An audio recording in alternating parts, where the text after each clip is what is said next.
I'm Betsy DeWitt. I'm with the Brookline League of Women Voters, and I welcome everyone to our warrant article discussion, one of several. Our mission at the League is a nonpartisan organization whose mission is to educate voters, in honor of which we will have several different speakers here talking about the warrant articles that we've selected for today's discussion. But first, I want to just announce that on Tuesday, which also was election day, the Brookline High School made a series of awards to students. They had a student awards evening, and two Brookline seniors received Sarah K. Wallace Leadership Awards from the Brookline League of Women Voters.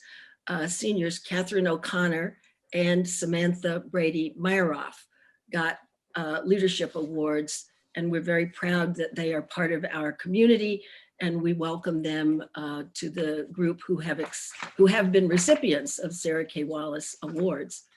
And I also just want to say, this is another sort of example of League status, lead thinking. Our municipal election turnout was less than 20%. And of Brookline's registered voters, that's not a very proud making number. So we should all be thinking a little bit more about what it would take to increase the number of folks who actually get out and participate in a municipal election. I would hope that we could hit maybe 25%, 30%, even better. Anyway, it's something we need to work on. Now back to the topic for this morning. We're here to discuss a series of warrant articles. We will be having petitioners speaking, and I'm going to ask the petitioners please to address any proposed amendments to the articles, whether or not the petitioners are in support of them, but just at least explain if there are amendments. And also, to the extent possible, we know that we're talking about a group that they're related to disclosure. The first group are related to disclosure and transparency. And to the extent that those are important issues, they also require staffing and have some expenses attached. So if you have information that would help us understand what those might be, please include that information. Okay, so we'll begin with warrant articles 12 and 22 with Neil Gordon, the petitioner. Warrant Article 12 has been voted unanimous favorable action by the Select Board and favorable action by the Brookline Advisory Committee. And Warrant Article 22 also received unanimous favorable action from the Select Board and the Advisory Committee. And informally, you could say, because it's not a requirement, the school committee has also indicated unanimous support. So at this point, Mr. Gordon, I turn over the speaker, the unmuted voice to you. Please explain whatever you like. Thank you, Betsy. Thank you. I'm Neil Gordon, Precinct 1 Town Meeting member of the Advisory Committee, and thank the League for this forum and the opportunity to present warrant articles 12 and articles 22. My co-petitioner on both articles is Precinct 8 Town Meeting member Mike Toffel, and I thank him for joining me in bringing these articles to town meeting. Both articles are designed simply to increase transparency, but in different ways. Article 12 expands on something we currently already require. Our Select Board and Advisory Committee, when making recommendations to town meeting, take roll call votes and report those votes to town meeting members along with those recommendations. The article Mike Toffel and I petition would expand current practice to any board, committee, or commission that makes a recommendation to town meeting. These include from time to time the Planning Board, the School Committee, Diversity Commission, and several more. Roll call votes by these additional bodies would be reported as they are required to be reported now by the Select Board and Advisory Committee in the so-called combined reports, distributed to every town meeting member and available on the town website. Town meeting this past November voted to require the recording and reporting of Advisory Committee votes. We're now simply asking town meeting to do the same for other boards, committees, and commissions. Town meeting members and the public have a right to know.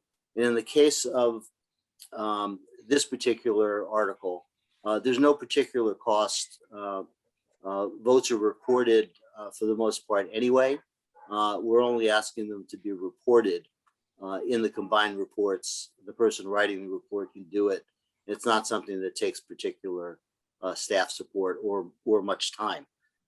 Article 22 takes a different approach to transparency. Article 22 asks also simply that the public have access to the same meeting materials that members of boards, committees, and commissions have prior to or at their meetings.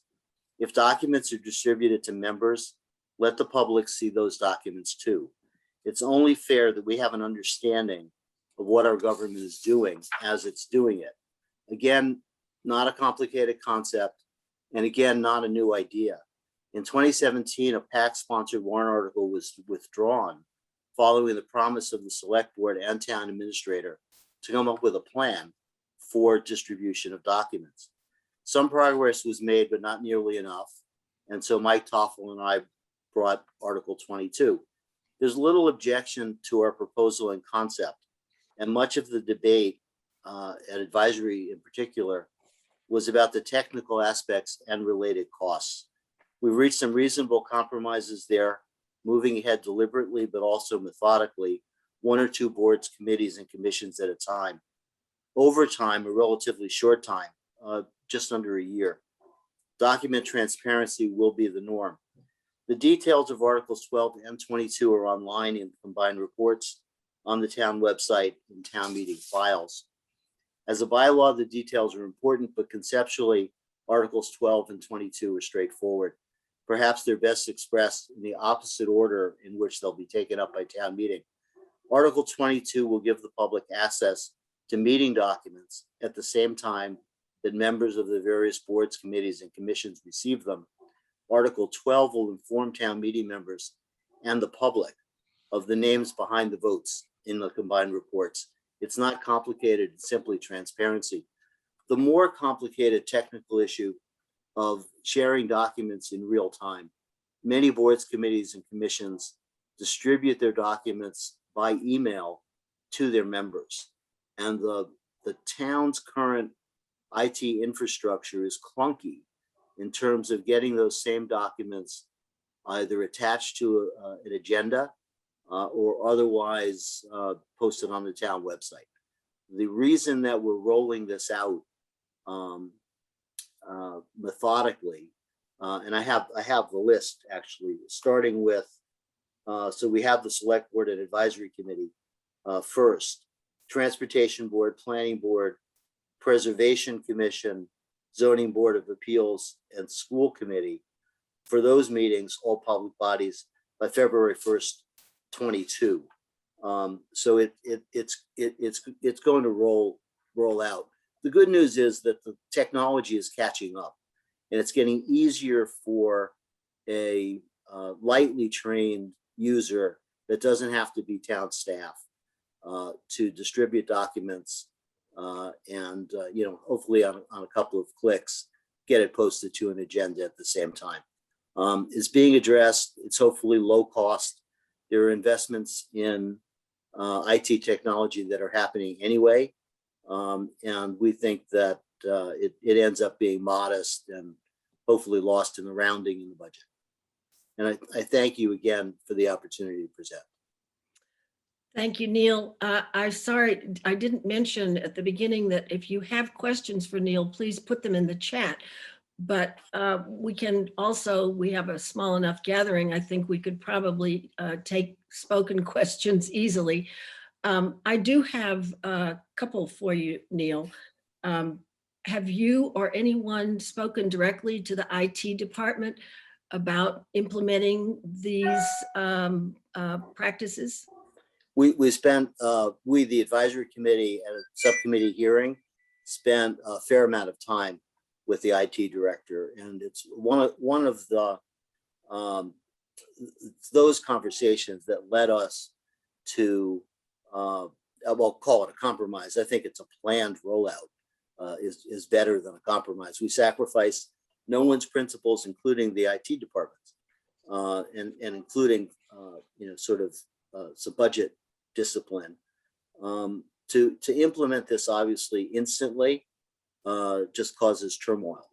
But to do it in the first instance with boards, committees, and commissions that do have staff support, that are familiar with the current software, made sense. And there are plans to upgrade or implement new software and new platforms anyway, which would be more user-friendly, and will roll out, and hopefully with, as I said, a little bit of light training, let the chairs or other designees understand the platform. And it should be no more difficult than attaching documents. We're talking mostly PDFs and Word documents under spreadsheets. Relatively simple, straightforward files we use every day. Having those either attached to an agenda or in something that looks like Google Docs or the like. So that could become available to the public, and presumably with some direction, instructions to the public about access, how to go about it. I have a bit of a follow-up, because I know that of the multiple groups who meet and influence Brookline municipal decision-making, don't have direct staffing. They operate mostly through their own chairperson and with some modest staff support. Has that been discussed at all? It has been discussed. I think the ideal future, and IT is moving in this direction. They're not there yet, but they're planned for it. The ideal future would be that a town body, supported or otherwise, would post an agenda, which they do now, right? So even the unsupported can post an agenda.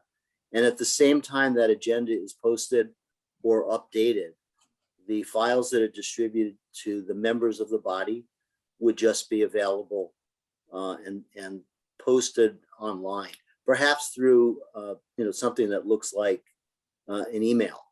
I'm reminded of a law firm that I had a business relationship with. Perhaps 30 years ago, they gave their conference room an email address, and once it had an email address, conference room A, right, at the law firm. Once it had an email address, you could hook it up into the calendar and invite it to a meeting, which meant you could reserve the conference room that way, right? It was straightforward, it was simple, and it eliminated all of that scheduling and who has the conference room when. We think that this ends up being a relatively simple, if you can distribute documents to the members of your committee, you add an email address for your web page, and it gets posted the same way. Okay, and just one more comment. Again, this came in a memo that was from I think the town administrator's office, but talked about costs. Has anybody discussed whether or not the, let's call it upgrades to our IT system or special, any kind of special software has been discussed or taken into account in terms of the cost? It was discussed and taken into account. General consensus is that the software upgrades and platforms would happen anyway, independent of this particular edition.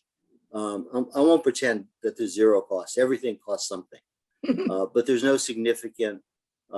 There's no additional staffing requirement. There might be a little bit of training, and that's not free in terms of staff time or volunteer time. But the hard costs, the hard budget costs, are very limited and not specifically identified as such. Okay. I don't see anything in the chat. Is there someone who's joined us? If you want to just actually raise your hand and unmute yourself, we can ask Neil a question. I don't see any. Then I'm just trying to think if there's, oh, I know, one other question I had. And we sort of informally chatted about this earlier. For some subcommittee meetings of the advisory committee, for example, they might continue to be held in remote conditions, just like this. Those recordings could then become available. Is that right? Yes, to the extent that they're recorded, those recordings would be available. And one of the things we also envision is that documents that are part of the record that are distributed, documents that are distributed at the meeting would also become part of the record, in that they would become part of the minutes of the meeting. And in some ways, it works its way through in a similar platform. To get posted to a place, you can put a link in the minutes for the meeting, and there are the documents. Okay. Thank you very much, Neil. And My again, pleasure. I'm not seeing questions. So then we can move on to our next speaker, Naomi Schweitzer, who has a slightly different set of public disclosure documents to discuss, but which have, again, another multi-layered set of issues and concerns. So Naomi, you would please unmute yourself and welcome, and you have the floor.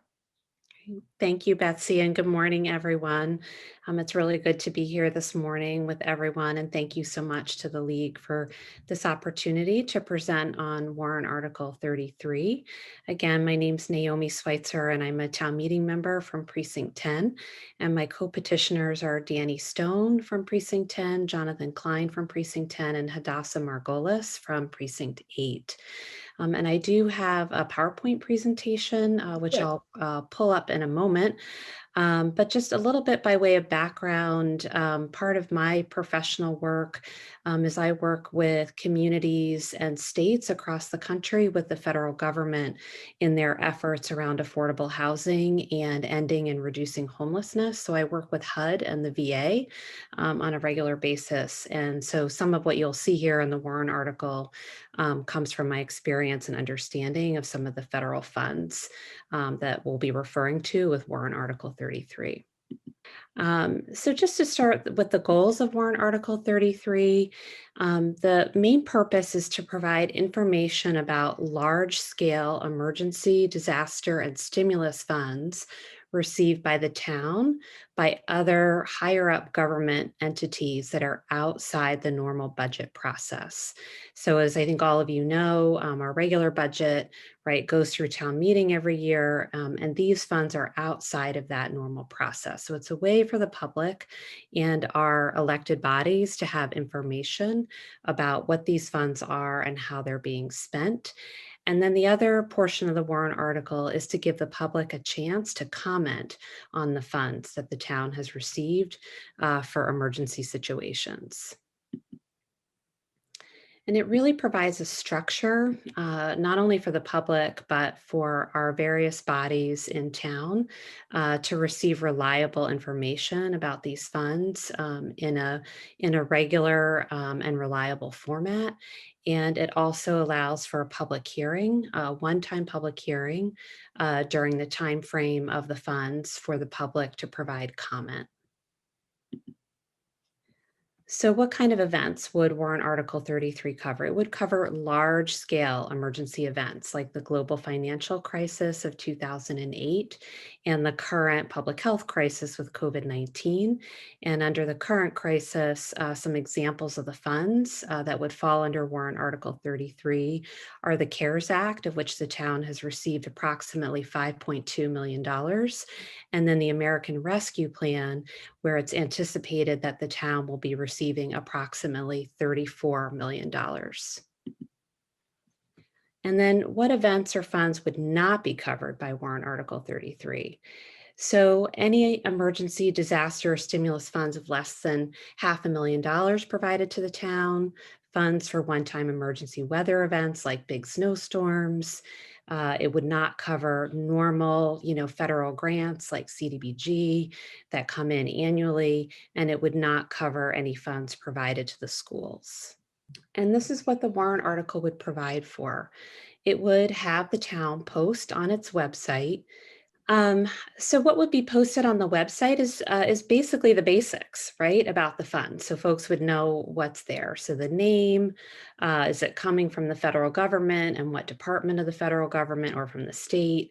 What are the allowable uses of the fund? If the town has any discretion, sometimes emergency funds provide discretion and sometimes they don't. The amount the town is eligible for, any obligation and expenditure deadlines. Because these are emergency funds, they usually all do come with expenditure deadlines. And if the town intends to accept funds, I don't know why we would not accept funds being given out for free, but there usually is an option to opt in or out. And then any web links to the statutory and regulatory requirements attached to the funds. And the warrant article asks that this information be posted on the town website within 10 business days of being officially notified by that other government entity that the town is eligible for it, and that the town also notify these other bodies, including town meeting, that the town is eligible for these funds. And then another provision of the warrant article is reporting on how the funds are being used. So again, because this is outside the normal budget process and these are large amounts of money, the idea is to provide the public and our various town bodies regular and reliable information on how the funds are being used. So on a quarterly basis, the town would post on the website a listing not only about the basic information of the fund, but also a table on how the funds have been obligated and expended. And then at the end of the spending, they would post a final report. So this is an example. The warrant article does not, specifically define how the town would set this up. Of course, that would be at the discretion of town staff, but this is sort of what we had in mind, where they would post, right, how much they were going to spend on a particular department and the intended use, what they were obligating, and then how much had actually been expended. And this, of course, is all within whatever rules of the road the government entity giving the funds out had set forth for the town. And this is an example from open.gov. So I think many of you are probably familiar with this already. This is a platform that the town and both the school department use to show their budget information. And so this is an example from the school side where you can see Mary Ellen Norman has already started to build out in anticipation of emergency funds that the school department is receiving, where the school department would be parking information for the public to be able to access. And the town has indicated that the OpenGov vendor is already in the works of putting together additional kind of add-ons for that software platform, because municipalities across the country are all receiving this government funding from the COVID-19 funds. And this is just another example of, if you remember, I had mentioned a link to the fund regulations. This is already on the Public Schools of Brookline website, where they have linked to the state's information about this particular emergency COVID fund.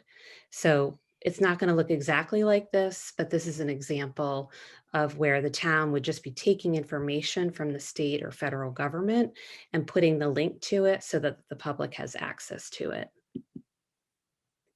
And then, as I mentioned, the warrant article provides for one public hearing, and that public hearing would be within 30 days of 30% of the funds being obligated. And the public hearing is just a chance for the public to comment. It does not require the town to halt spending during that process. And importantly, what does warrant article 33 not do? It does not tell the town how to obligate or expend the funds, and it does not require the town to stop spending any of the funds that they're receiving at any point. So just to summarize, it's basically a way to make sure that when the town receives these large amounts of emergency or disaster funding that are outside our normal budget process, it gives all of us as the public and those of us who are part of town bodies like town meeting or advisory to have the information that we're receiving in a regular and reliable format and can be part of the process and discussion of how the funds are being spent. So just briefly, because I didn't mention at the beginning, the select board voted favorable action with 1 vote, 4 yeses and 1 no. And the advisory committee voted favorable action as amended. So Naomi, can you tell us what the advisory committee amendment would have been, do you know? Um, so we went through a collaborative process with the advisory committee. So the warrant article has had a lot of changes since it was first filed. So for those of you who are following closely along, look at your combined reports for the most up-to-date version. And the petitioners and the advisory committee are now in alignment on everything except for one item, which is that we are asking for quarterly reports. And the advisory committee's version says that the reporting will come after the town has filed reporting to the government funding entity. So, for example, if the funding is coming from the US Treasury, then after the town files a report to the US Treasury, then the town would post information about how they've spent the funds. And the petitioners respectfully disagree with that. And we feel like it's important that we be able to get the information on a quarterly basis because every government funding source will have different rules of the road around when their reporting is and what their reporting might look like. And the town will be accounting for these funds as they go along. And so we feel it's important that the public and town meeting and other bodies have access to it on a regular basis, especially given the large amount of funding that's coming. What are you aware of whether or not there are designated, let's say, responsible entities, that is to say, staffing that is prepared to be able to do this? You, Naomi, seem to be very fortunate in your position because you have had experience dealing with some of these kinds of federally funded programs. My understanding, at least from the information I've seen about Brookline, is that this is going to require training and other, let's say, staffing, maybe additional staff to be able to implement the kind of reporting, not just that you're requesting through the warrant article, but also what the federal government will be requiring for accountability. I think the town, I mean, I'm not town staff, so really they should be answering that question. But from what I've seen of our town fiscal staff is they're highly skilled and they receive grant funding from the federal government and the state on a regular and annual basis, like CDBG, for example. And those have reporting requirements that they have to follow. And they are quite adept at doing that and kind of understand the rules of the road. Of course, with any new funding source, there will be some differences in what the reporting looks like. So they'll have to learn and understand and adjust, for these emergency funds. But I have full confidence in our town staff, our town fiscal staff, of being able to, quickly understand and be able to do the financial reporting of whatever government entity, is making those requirements of them. The warrant under warrant article 33, the thing that we are asking for is sort of a simplified version, right, of what they would have anyway in sort of the town accounting software of tracking what the money is being used for and where it's going, and to provide that information to the public. This is a much more simple format than almost any government report that they're going to be required to fill out. So what we're asking for is a simple version compared to some of what they might be required by our funders, which again, I have no doubt that they will skillfully handle and be able to submit. Thank you. Are there any questions from our audience? And if so, I don't see anything in the chat, but if you just want to raise your hand and we can unmute you, I'd be happy to accept questions. Okay, well, if I don't see any coming from the public, I just will add one, it's a sort of a underline to what I've said earlier when we talked about the local reporting of Brookline committee activities. The staff, town administrator staff has indicated additional costs and training are going to be required in order to comply with the various requests in warrant articles 12, 22, and 33. And there may be there's some estimates of what those costs might include. And I wonder when the town reviews the budget, or I'm curious to know if anybody has seen anything that's in the town budget that would actually reflect the cost of reporting. I don't think I saw anything that I read that suggested that had already been included. So more to come on that point. Then we can move on to our next speaker, Nathan Spritz. Nathan, you can unmute yourself. Our next item is warrant article 36. And this one is a little more complicated. Well, I don't know if it's more complicated. It's just a little different from the other discussion we had about public reporting. Again, it's asking for the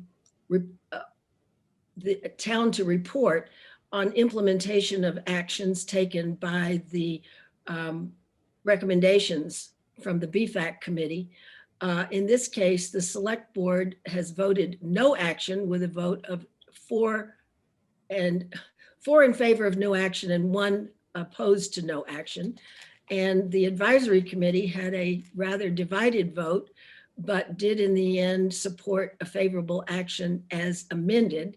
And the school committee has actually indicated unanimous support for the reporting that would be required, or it's not required. I think in fairness, it's requested. This is a situation where it's a resolution, not a warrant article vote, not a vote of the warrant article. But anyway, warrant article 36.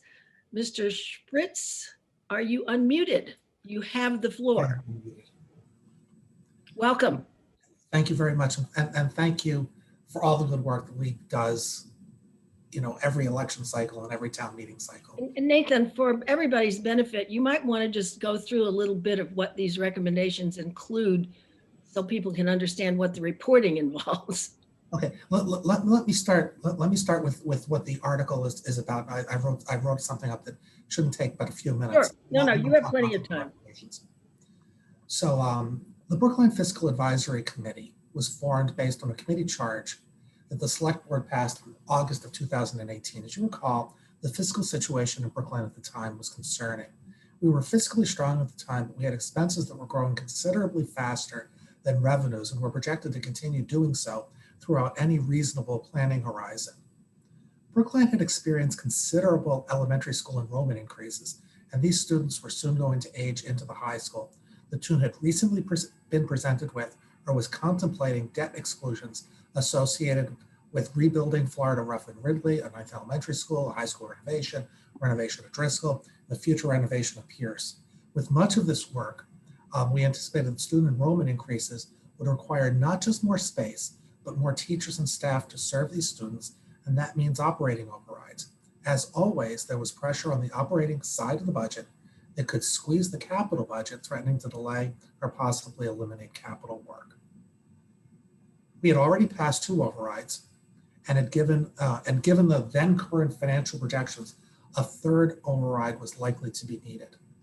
It was against this backdrop that the Select Board and Advisory, led by Sean Jones, saw the need to review our approach to fiscal planning and budget management.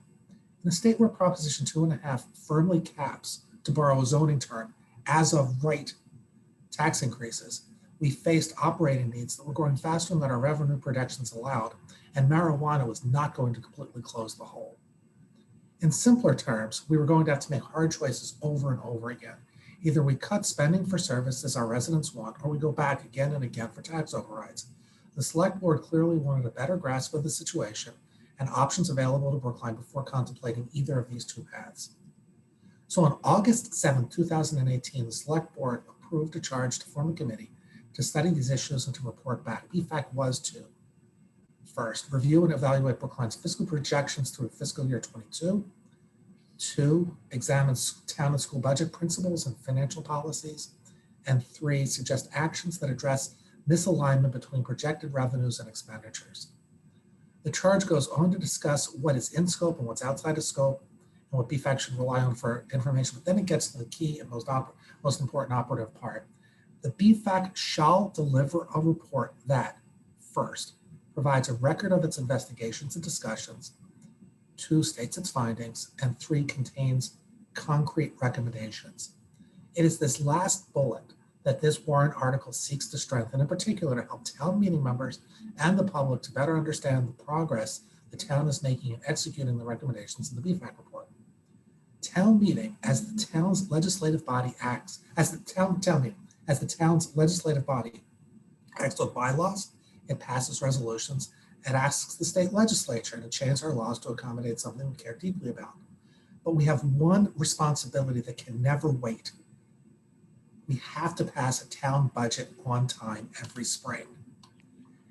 For all of these reasons that we know so well and that I summarized in these last couple of minutes, Brookline is still under considerable fiscal stress, and providing a mechanism to inform town meeting members and others of the progress we are making to improve fiscal management and fiscal projections should be a part of the foundation of each year's budget cycle and discussion.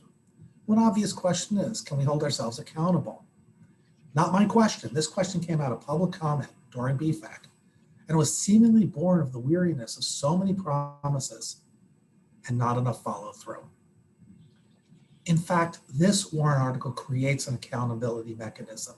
The warrant article asks the moderator to create such a committee, accountable to town meeting, to report back on progress made against these recommendations, or even if a recommendation is found to be unwanted, to report back that it was rejected.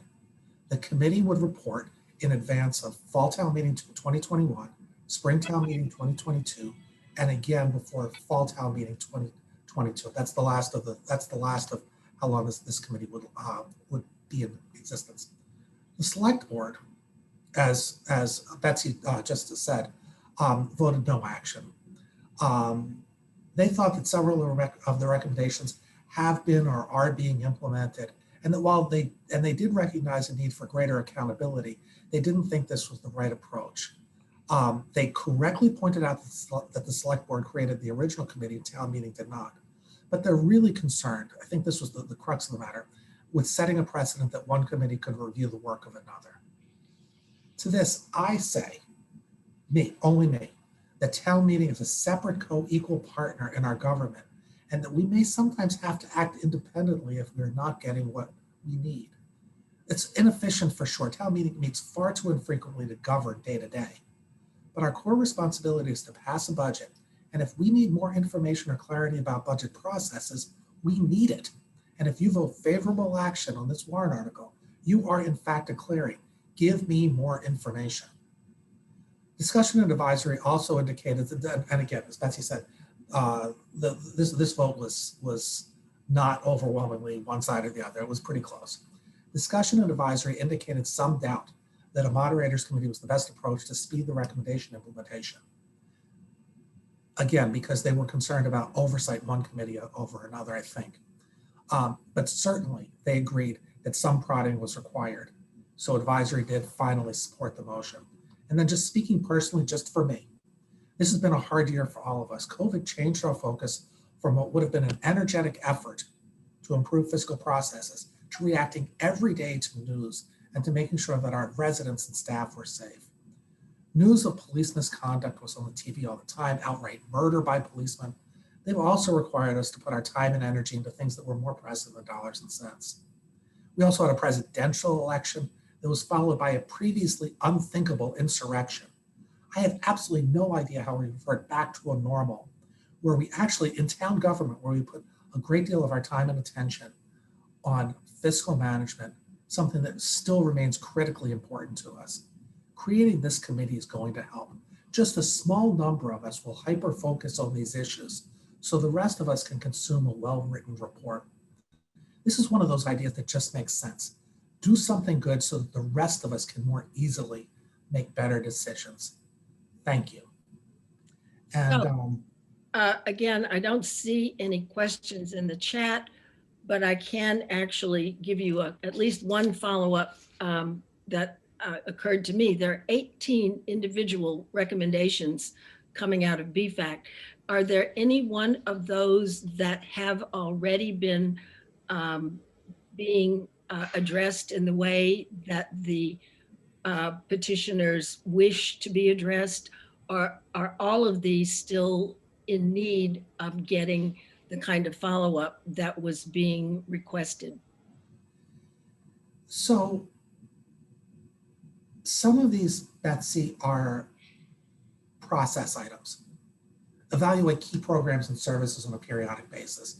And we do feel, at least I personally feel, that some of the thought process that underlie BFAC and in our public hearings and public meeting that came out, that we're hearing more words as people discuss these programs and issues where there's at least an attempt to understand what the fiscal impact is going to be. There's certainly been discussion about the fiscal impact, as you said a few minutes ago. This would have been something that I would have been surprised to hear about a couple years ago, where there were several warrant articles that you mentioned that might have a fiscal impact and operational impact inside of town meeting. And one of the things that we talked about, we didn't actually wind up passing a recommendation that created lots of additional work here, was to really understand whether we were creating additional budget pressure through the warrant process because we were creating processes that had to be staffed somewhere that weren't otherwise being contemplated in the budget process. So some of these things are already being thought about. There were a number of recommendations that were associated with debt, and fortunately this past debt cycle, we had very, very good results. I think everybody on this call probably saw Melissa's email describing how successful she was at getting a good interest rate this year. So that pushed off some of the debt questions a little bit. We're not looking at an override right now. I'm not really sure that we've really finished any of these. And I will say that although progress has been made, I don't think that there's been a decent or a well thought out and complete communication sharing that progress has been made and sharing, say, new processes that are going to be used in the future to make sure that we don't slide back into prior practices. I hope that answers your question. I think it does address the question.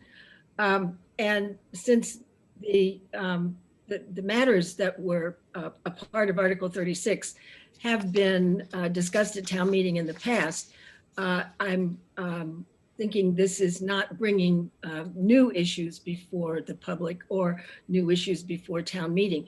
I'm just going to close with the sort of reinforcement of what I've said about the other two requests for more disclosure and public. Are you aware of any issues having to do with the software or other sort of reporting mechanisms that are either necessary or are in need of being improved? So that is, I was hoping you weren't going to ask me this question.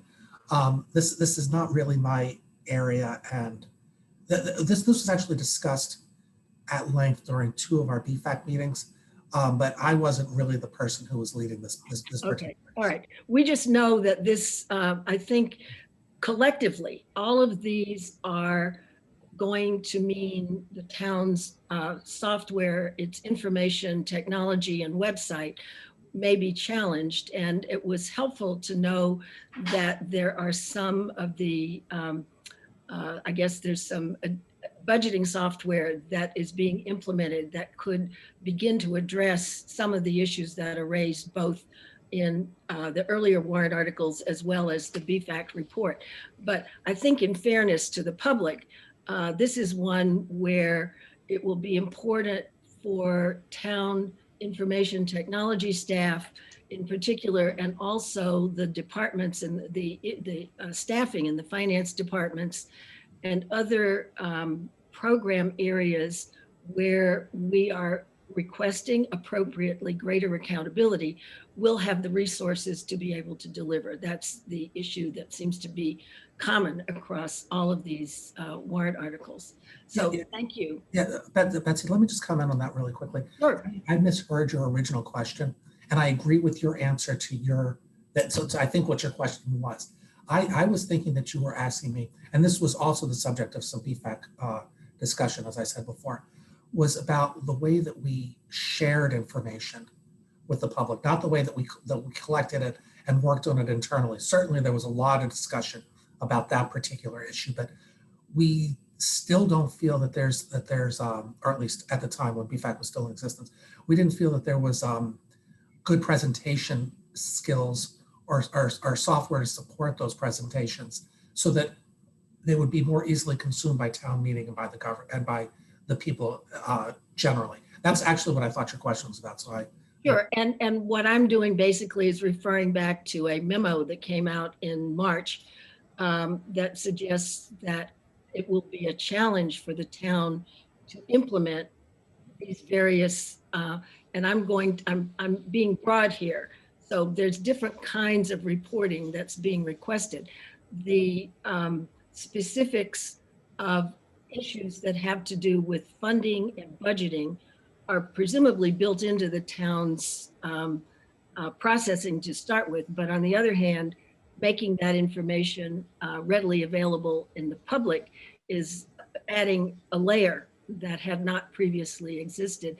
And I think Naomi also addressed the fact that there will be, with the federal funding, at least over the pandemic, a new set of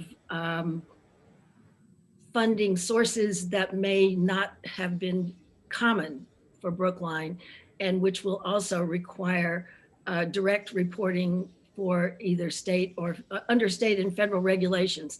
And I can remember from my days on the select board how totally mind-boggling and extraordinarily important it was to understand all of the different reporting requirements in order to maintain proper compliance. So my thought on this one is to really, this memo suggests staff training will be very important in order to be able to accomplish that, at the same time to meet all of the transparency and reporting goals that are being requested. So anyway, thank you very much, Nathan, appreciate it. And now we're going to change topics totally. We have with us the Director of Planning. Actually, she's the Economic Development Director, Kara Bruton. Sorry, Kara. To explain what is involved with both the outdoor dining and what is being requested of town meeting. And my understanding is that both the select board and the advisory committee have voted favorable action on the 2 warrant articles 29 and 30. So Kara, you have the floor. Yes, good morning, everybody. My name is Kara Bruton. I'm the Economic Development Director, as Betsy mentioned, and I'm actually kind of second string this morning. So my colleague Meredith Mooney in the Planning Department led this effort, and I'm going to share my screen if that's okay, and Please do. show a quick presentation summarizing warrant articles 29 and 30. So 29 and 30, let's see, Oops. is for May town meeting. This is just kind of a collage of various outdoor seating in Brookline that you've seen, through the years. Some of them are new and some of them have been in place for years. These articles are being sponsored by the Planning and Community Development Department. Meredith Mooney's contact information is here. I'll put that in the chat box as well. If you try to contact her in the next 5 working days, she's taking a much needed break, but I can help answer any questions as well, and she'll be back soon. So warrant articles 29 and 30, there's 2 main goals with these articles. The first is to broaden the set of options that are available to the town as we contemplate the future of outdoor dining in Brookline. And secondly, we wanted to lay the groundwork for a seamless transition from a temporary program, due to COVID, kind of some creative thinking, but now kind of shifting into a potentially longer term expanded outdoor dining program. So at timeline, March 2020, a little over a year ago, COVID shut down all kinds of business activity. Our world kind of changed a little bit. And then in June, the governor announced, and we quickly responded to be able to have outdoor dining in a streamlined permitting fashion, which was helpful to have some of the state guidance on that, streamline some of the existing state alcohol regulations and process and that kind of thing. But all of that's temporary. It's attached with the emergency order. In December, we then shifted to an outdoor dining pilot program for December through March. There was only a couple restaurants that opted to do this with us. And the main change in that phase was working with the fire department to think about, allowing in some cases outdoor heating elements. But primarily the shift was to have jersey barriers added to those outdoor dining facilities that were on the street for snowplow purposes, but also year-round. DPW, Commissioner Galantine wanted to make sure that, we were being safer, kind of out of this let's build it as we learn to fly mode, and make sure that our dining customers, as well as the general public using our streets and sidewalks, are safer with jersey barriers wrapping around them. And then as we moved into April, we realized we needed to add some more guidelines and kind of start a shift towards a permanent program. And a lot of those guidelines that we proposed to the select board and that they adopted included a lot of very specific repeating language of access related guidelines from the building code, making sure that applications, starting in April, had very much detailed drawings of how they were meeting those guidelines rather than just kind of checking a box saying that they would do it. So that was a big shift in April. At the same time, we realized, because the COVID state of emergency order was, hopefully will be ending sometime, maybe August, who knows, that some of those state kind of emergency orders that were in place would go away about 60 days after the order is released.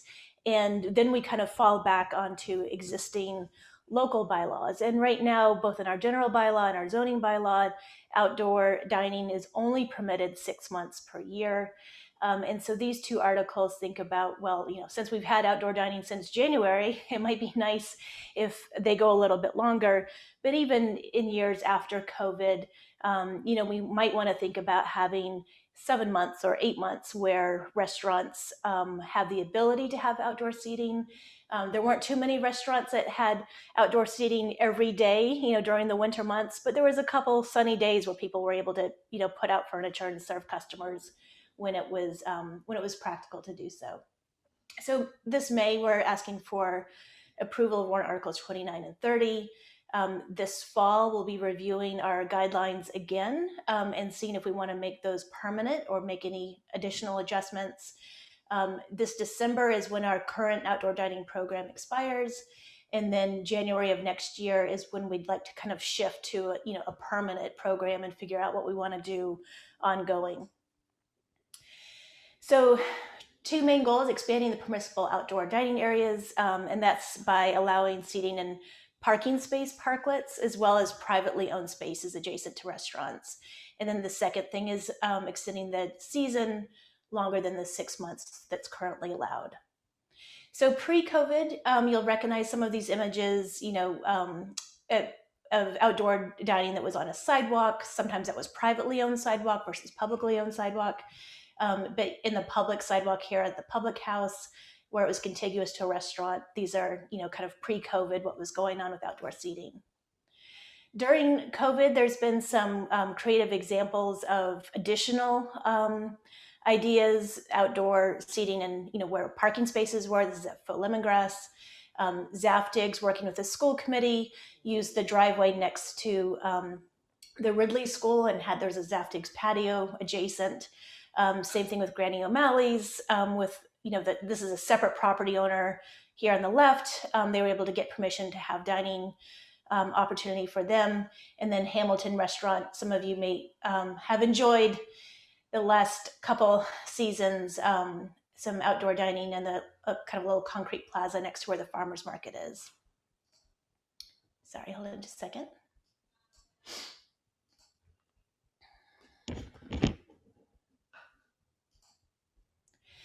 So there's two different things going on. One is the general zoning bylaw changes, which I've talked about, and the other kind of separate track and really independent of whether or not Warrant Article 29 and 30 pass is revising and continuing to improve the program guidelines and regulations for outdoor dining, no matter how many months a year that's permitted in the future. So some key considerations that we talked a lot about with advisory and the select board, the benefits in the short term during COVID and COVID recovery, that the restaurants aren't going to be fully ready to go and have all of their debt cleared the day that the emergency order is lifted. It's going to take years for the restaurant and our retailers to recover from the impacts of COVID. So in the short term, yes, it helps additional revenue to support the struggling restaurants, especially on beautiful days like today. But in the long term, we've heard not just from restaurants, but also from our retail community, that they are thrilled to see some of these, parking spaces used for outdoor dining, because they recognize that it also brings long-term vibrancy, activity. When you see other humans on the street having fun, it makes you feel good too, even if you're not dining, and it kind of brings that attraction to our commercial areas. There is, of course, an impact on our parking supply, and that's something we'll continue to look at and have conversations with all parties involved in that. That's always a fun topic, parking. And there are some costs to the town. So there's lost parking revenue that we're assuming. Right now during COVID, it's a little tricky to say how much is actually being lost versus people choosing to park, 1 or 2 spaces further afield. There is additional financial administrative expenses, especially with reviewing plans and enforcement. So I fully expect that in the coming years, we will have pretty hefty fees, as well as offsetting of the parking revenue if restaurants still want to have dining in the parking spaces on the street level. Some of these costs might be offset by some additional meals tax revenue, but we're not banking on that. It's during COVID, it's instead of inside, you're outside, and post-COVID, it may be that because of building code regulations related to plumbing, that actually the seating is going to change, about the same. Otherwise, restaurants might have to add another bathroom and that kind of thing. So, we're not hanging our hat on any additional revenue, but there could be. So it just details some of the estimated costs, and you can look at the combined reports, especially the advisory committee report did a great job of writing commentary about Articles 29 and 30. These are some of the expenses. The parking loss per parking space, of course, that assumes $2 an hour, all day long parking. And we all know that certainly during COVID, we don't see cars in parking spaces all day long in all of our commercial areas. So that's, we're just being very conservative. There's a big value for the concrete Jersey barriers. We were lucky that, not lucky, thanks to our DPW for getting a grant to cover some of that cost this season. And of course, they can be reused. But in the future, that's just something to realize if this continues to expand to more locations. There's labor for if we want to install and remove those Jersey barriers, every season versus just keeping them out there.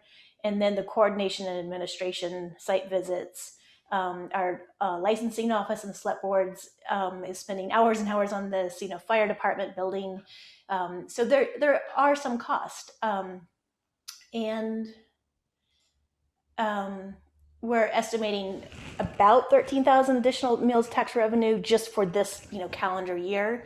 But again, that's assuming basically COVID conditions, in that if that outdoor seating wasn't available this season, because of seating restrictions inside, that money probably, we wouldn't see those receipts inside with restaurants. So far, these two articles have done pretty well with Economic Development Advisory Board, Small Business Development Committee, but also Advisory Committee, Zoning Bylaw Committee, Select Board, and Planning Board. Again, as I mentioned, on Warrant Article 30, Advisory did make a couple amendments, and I'm going to stop sharing my screen. The amendments were primarily wordsmithing. There was one change, which was a good one, that instead of having the planning board review, there's a whole list of departments that review outdoor dining as a practice, changing planning board to also a staff planning department review. And so that's it. I'll stop there, Betsy, and take any questions you might have. Okay, well, again, I don't see any in the chat, but I do have a couple that have just come up sort of to me casually. And actually, one of them has some technical issues. To be successful in the wintertime, these areas would require heating. And I gather there are some questions that have been raised about the kind of heating devices that would be used. Is that something that's been given thought and discussion? Yeah, because of that, there's several angles to this. One is just the public safety and existing regulations that are already in place. Propane heating is extremely difficult to do well and to do legally with, the fire department permits that you need.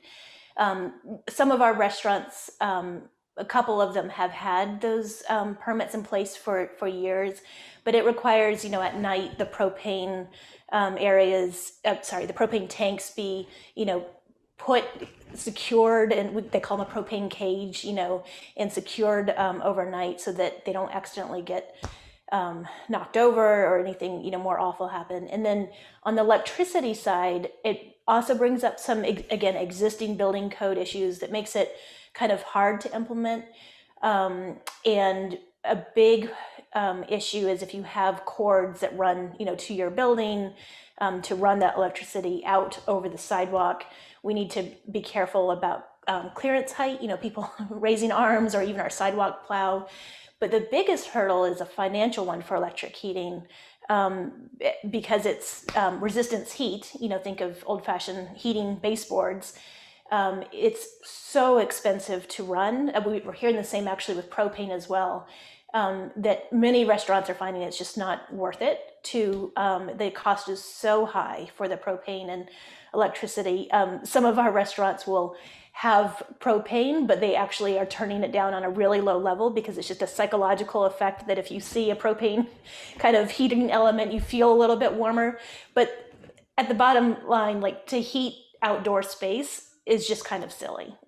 It's just kind of silly. You're not going to make up that heat, especially in New England winters. So there's been conversation with the restaurant community as well as an advisory and climate action committee about whether in future years we want to think about not allowing outdoor heating of any kind. And there's also been, conversation about how if we think about that, we might want to start with residents as well, have our residential community be kind of a leader in that area. Not everybody, but many of our residents do have outdoor heating elements on their back patio or porch or backyard. And so it would be a great example if residents were willing to make that culture shift as part of climate change along with the restaurant community. So that, sorry, go ahead. Well, we have, I see now 2 hands raised. So Abby Swain, would you unmute yourself, please? Sure, although I now feel guilty because Naomi had her hand up before I. Well, Naomi will be given opportunity is right after you, Abby. You just happen to be the first. Great.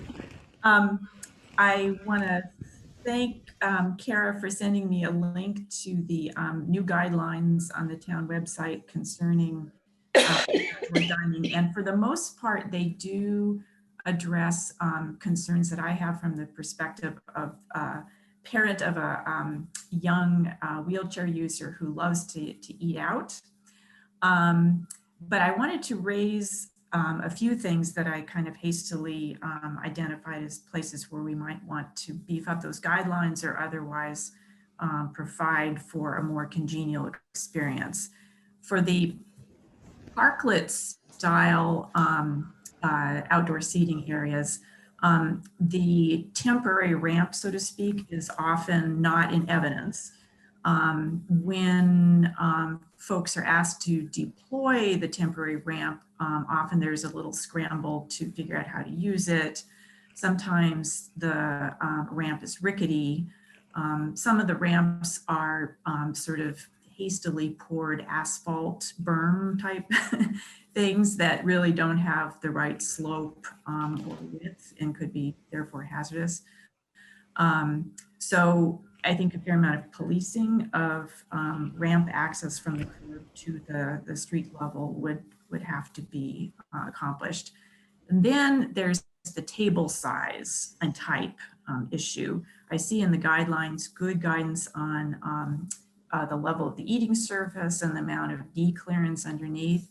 But what we've seen in evidence so far are tiny tables only available that are of that, kind of dimension, or picnic tables. And oftentimes the picnic tables do obstruct passage through the dining area. And I'm wondering if the amount of space we're carving out from the parking areas for these street level dining areas is just too small to accommodate the sort of seating and access to tables and such that we need to make these areas accessible. And then one thing to mention about the on sidewalk specifications is that often, and I really love the generous provision of 4 to 5 feet of passage space, which is good for everyone, no matter if they use a wheelchair or not. But there's often table and chair creep.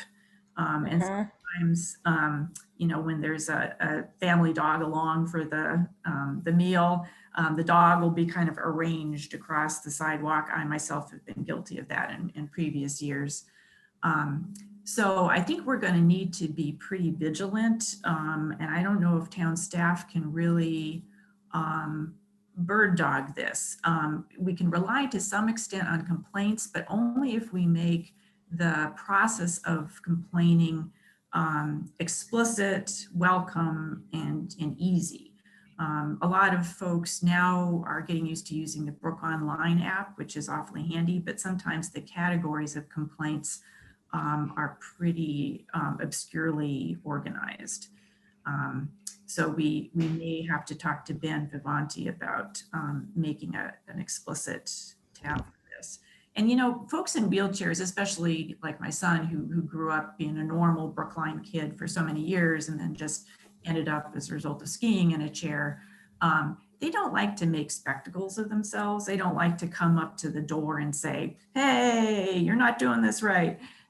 They want it to look welcoming and function right so that if they're just wheeling by, they can just stop in and have a drink or whatever.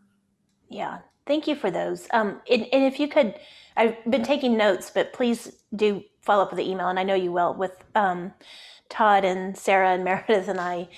We will be looking at some of these. We've not to commit to anything, but we have had conversations, for example, about how it's likely that we're going to need to just require platforms for any of the parking spaces, and that's going to be really difficult to do well.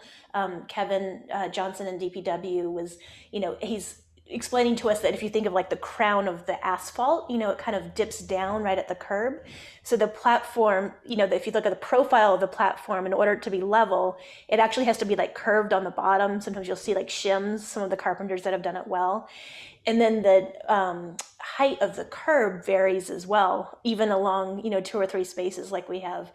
And so it's going to be really take some talented carpenters to do it, but we think that there's more and more examples that are being built out this season so that people can get a sense of how to do that well.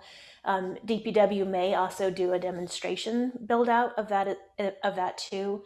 But yes, we're thinking about, that the asphalt ramps are all COVID, trying to get stuff out there, but we're all kind of seeing that what really needs to happen is a platform that brings it up to sidewalk level, and it's going to be very expensive to build out. And some of what we're hearing on the restaurant side is like, okay, we can do that, but is this going to be a permanent program, or is this just going to be this season? With the picnic tables, that's definitely something that we're seeing as well. Commissioner Galentine had some common spaces that utilize picnic tables, and she was able to adapt those existing picnic tables that she had by just simply building out kind of a shelf, to lengthen it on one end. And so I think there's some good prototypes out there, but I agree with you right now, not every table out there is accessible. And there is some enforcement crunch, which will probably affect quite a high administrative fee moving forward so that we can cover those better. I do know that the building department is also, I believe, adding another inspector or another person in their department, which will help with taking the load off inspections. I really like the idea about a separate category for Brook Online, and I'll take that back to Ben today. That's just a no-brainer. That makes a lot of sense. The size of the spaces, it's a good question whether it's enough.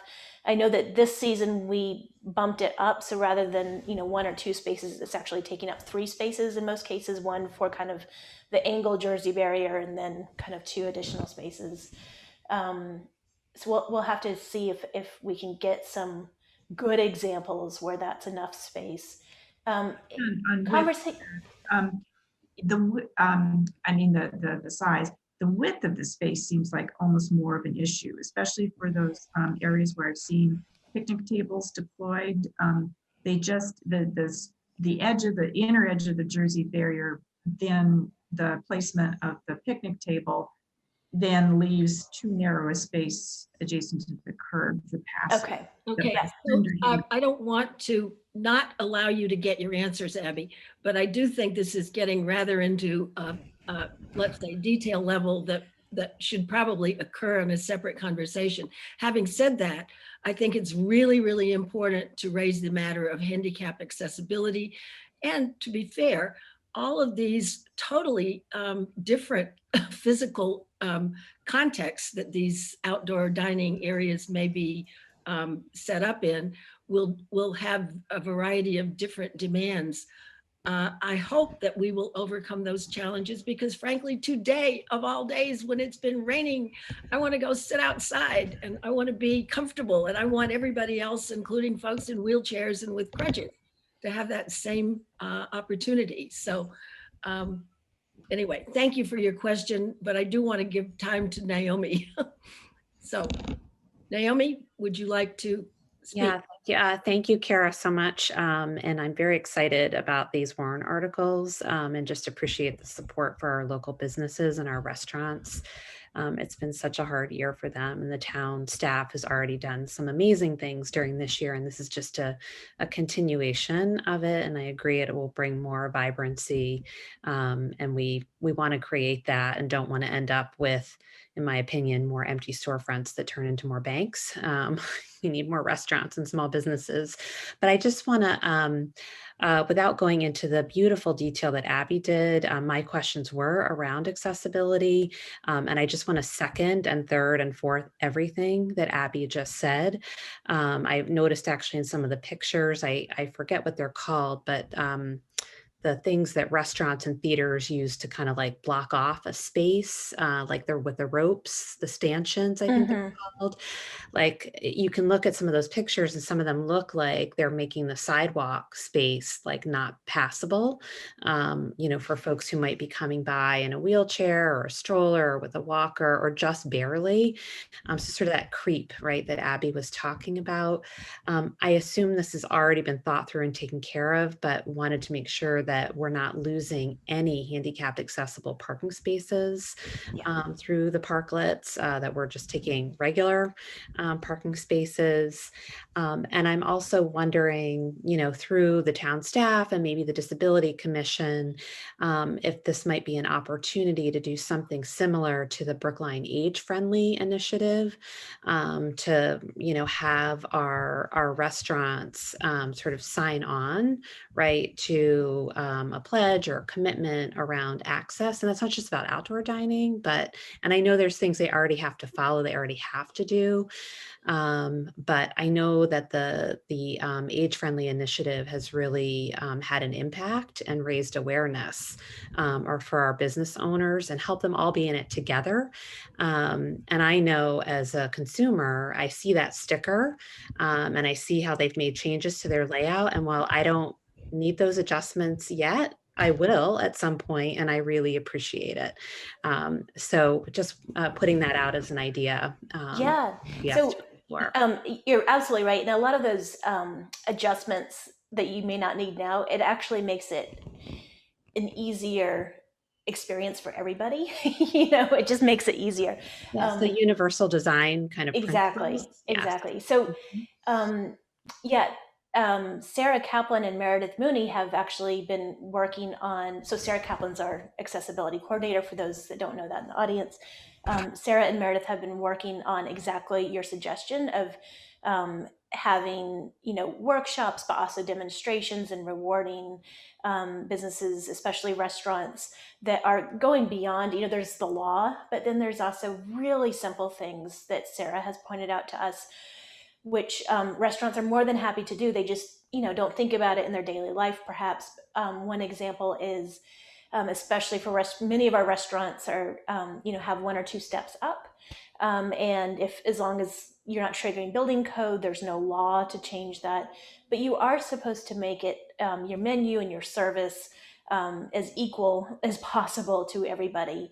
And so one really easy example that Sarah's brought up is having like a vinyl sticker right on the window that has, you know, a phone number and a UPC, you know, barcode, so that people on the street, if you want to get takeout at a, you know, you happen to walk by and you're like, oh, I would like to get takeout from that restaurant.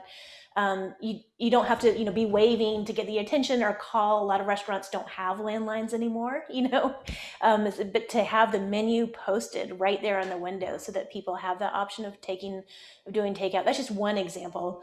Something else that Sarah has brought up is that having outdoor dining in more locations, if done well, could actually be a benefit to many people in our community that can't access the interior of a restaurant because of those couple steps up. So if we can figure out, you know, through demonstration, reward, and, you know, kind of good examples building out, then it could be that we end up with, you know, a benefit. But to directly answer one of your questions, yes, definitely no accessible spaces.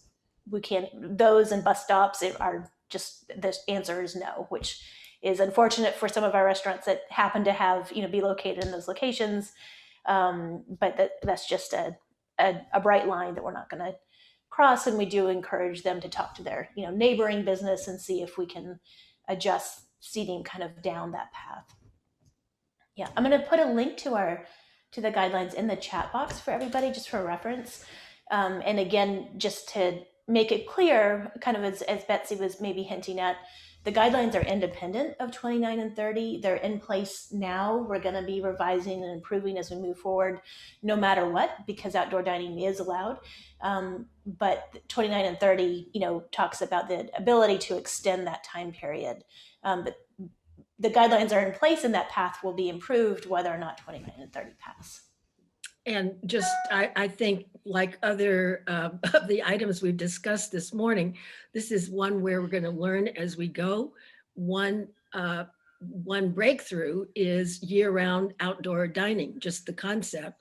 And then the next step and the next challenge is to do it right, make it fully accessible to everybody. And frankly, I would think that given our climate, finding ways to be a little bit outdoors when the weather starts to get cold would be a wonderful addition if there's a way to make it work. But, you know, that's also another challenge.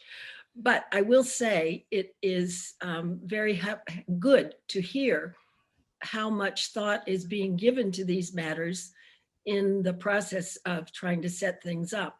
And I guess my sort of optimistic feeling is that learning from experience, we're going to get it right eventually. So thank you very much, Kara. And with that, I think we will wrap our Friday morning discussion.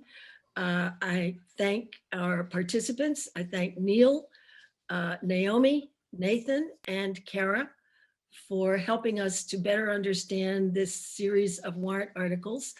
And clearly there will be more discussion at town meeting, which will begin on May 19th.